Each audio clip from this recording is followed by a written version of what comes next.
for the fact that the way that you've put the course together, where you're going through this journey with 8 people,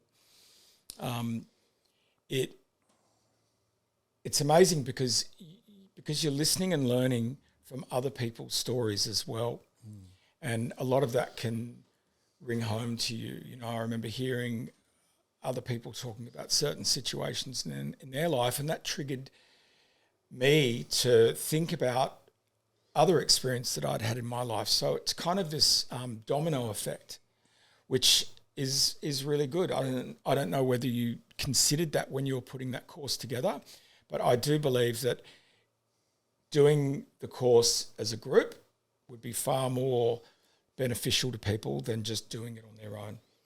Yeah, I kind of discovered that, I guess, kind of by accident or partially by design, because I did want the group to be small enough that I could pay individual attention to people. And so... Which you did. Yeah, so I had to limit it to 8 people. I didn't want 100 people on there because I didn't think that was people were going to get as big a result. And then I did notice a couple of things.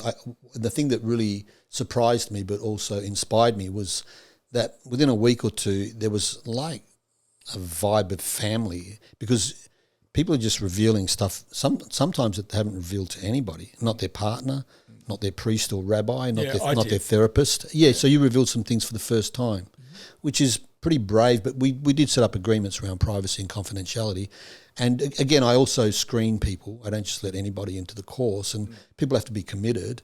And then there was this kind of dynamic that happened where you're all there for the same reason, because you're wanting to deal with the parts of your life that aren't working, and you were all willing to go there, and that created some like camaraderie or strong feelings between you, and sharing those stories. And I saw the value and the benefit in that straight away. And I was aware that quite often some of the biggest breakthroughs that the people were having wasn't when I was working with them one-to-one, but when they were in the group. Yeah, listening to someone else's story. I did notice that dynamic. And so, yeah, it's working. I'm still at pretty much the infant stage of building this enterprise of shadow work, and I'm starting a shadow work academy that's launching soon, and I will be promoting this. We mentioned therapy, and you were saying that you found this as effective, if not more effective than therapy, and I'm actually going to promote my shadow work course to therapists, psychologists, psychiatrists, counsellors, coaches, people who are already working with people. Yeah. Because if you're only working with what the person already knows about themselves, you're only working with maximum half the person, because in shadow work we work with the other stuff, the stuff that's hidden, the stuff about yourself that you don't know or you haven't revealed yet. Yep. And that's why I think it does get such good results. And so... But you're also opening a can of worms when you start it, and that can's open for 12 weeks.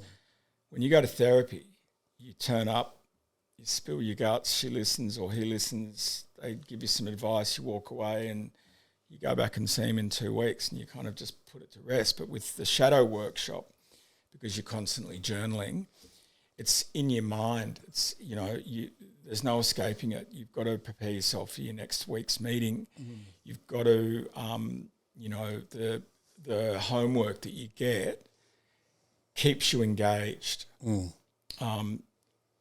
I couldn't recommend it enough. I mean, I know you invited me on here today to talk about it and to talk about a bunch of things, but if there's one gift that I could give to my, extended friends and family and loved ones, is if you really want to get to the bottom of what is holding you back in life, then this is a really good course to do.